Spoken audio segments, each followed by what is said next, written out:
Hi friends, happy Monday. Welcome back to our mini lesson for today. Today for our mini lesson, we're going to work on hitting 2 learning targets as readers. Our first learning target says that we are going to name what story elements are. And then our second one says, I can identify the story elements of a fictional text. So first we're going to name what they are, why are they important, and then we're going to find them in a fictional text, a story that is made up. It's not real. So we've talked about in our mini lessons how 4 different parts of a story are so important in order for the story to be interesting. So these 4 parts I've drawn on a puzzle piece. The characters, setting, problem, and solution. Can you say those words with me? Characters, setting, problem, solution. What's a character? Let's sing our song to remind us. Ready? A character's who's in the story. A character's who's in the story. A character's who's in the story. A character is who. So the characters can be people, animals, or things. It's just who is in the story and who the story is about. What's a setting? Let's sing our song to remind us. Ready? The setting is when and where. The setting is when and where. The setting is when and where story takes place. So the setting is so important to our story so that we as a reader understand where the characters are and what's going on. It helps us visualize. The next part is the uh-oh problem. Can you say uh-oh problem with me? Good job. A problem is something that the character has. It makes the story interesting, right?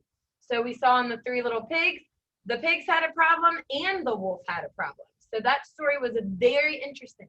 Without the pigs having the problem of the wolf wanting to eat them, it wouldn't be an exciting story, right?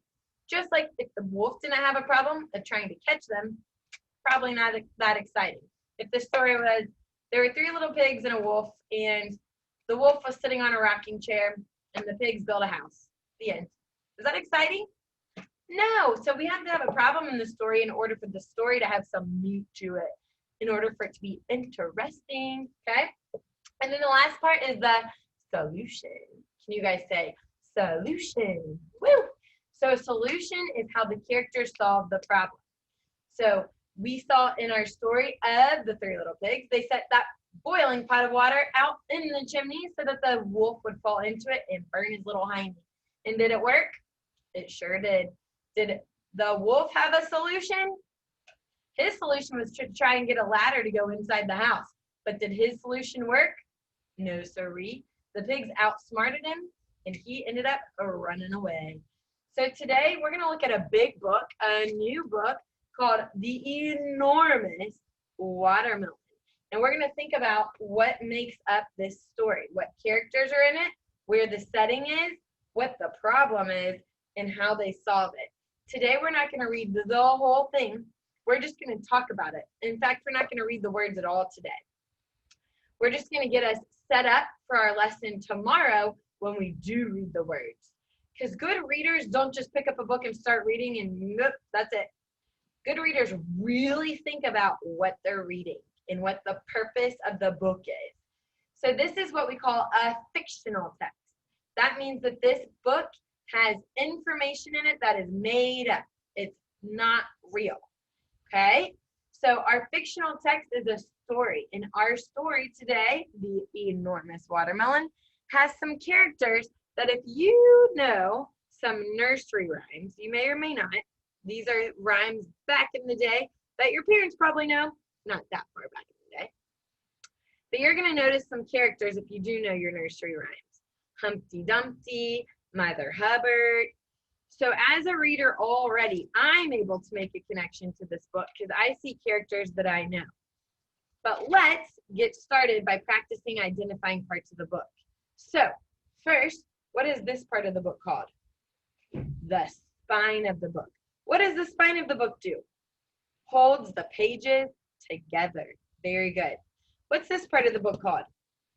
The back cover. What does the back cover tell us as a reader?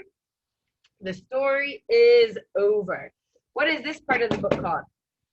The front cover. What's on the front cover that tells us what our story is going to be about? The title. The title are the words that give us a clue as a reader what the story is going to be about. What always matches the words? The picture. What's another name for picture? Illustration. Very good. Illustration. Who are these people down here? There's some names on this book. Is it your name? No. Is it my name? No. Who are these people? The author and the illustrator. What does the author do? Let's sing our song to help us remember. Ready? A 1, a 2, a 1, 2, 3. The author writes the words. The author writes the words. The author writes the words we read in a story. Good. So the author writes the words. Now let's blank it out. Let's get out a paintbrush and a fake canvas. And let's talk about what the illustrator does. Let's sing it. Ready? A 1, a 2, a 1, 2, 3. The illustrator draws the pictures. The illustrator draws the pictures. The illustrator draws the pictures that we see in a book. So the author writes the words and the illustrator draws the pictures. Very good job. So in our book, we also have something that has the title on it. This is called the title page. Can you say that with me? Title page. The title page has the words, the same words that are on the front cover. It may or may not have a different picture that matches the words that give us another clue about what the story is about. So this book is called The Enormous Watermelon. I see on the front cover, there is a matching picture. I see a watermelon and I see a character trying to pull it. On the title page, I also see a watermelon, but this time it's cut up. So it still matches the words, just a different picture, right? Very good. So let's do a picture walk to see what we're going to learn about in the enormous watermelon. Does anybody know another word for enormous? Big, large, gigantic. Very good. So let's see the enormous watermelon. When I turn the pages, I turn from left to right. Ooh, I see Mother Hubbard. She found, looks like a seed. Ooh, I can make a connection in this book. I know that all plants grow from a little bitty seed. Look how big that watermelon is. Wow, it looks like she's trying to get it off the vine. And she's pulling. And oh, that other character just shows up to help her. Do you guys know who that character is? Humpty Dumpty. Ooh, Humpty Dumpty had a great fall. Looks like he made it because he's helping Mother Hubbard. And now we have a little Miss Muffet who is also helping. Oh, they're all pulling and pulling. It looks like they're having a hard time getting that watermelon to come off of the vine. Now there are more characters. Ooh, this looks like Jack and Jill who went up the hill. Look at all the characters. Do you think they're able to get that watermelon? I don't think so. Oh, but look at the end of the story. Looks like they're pulling and pulling, and wow. Do you think the watermelon that they're eating at the end of the story is what they tried to get off the vine the whole story? I don't know.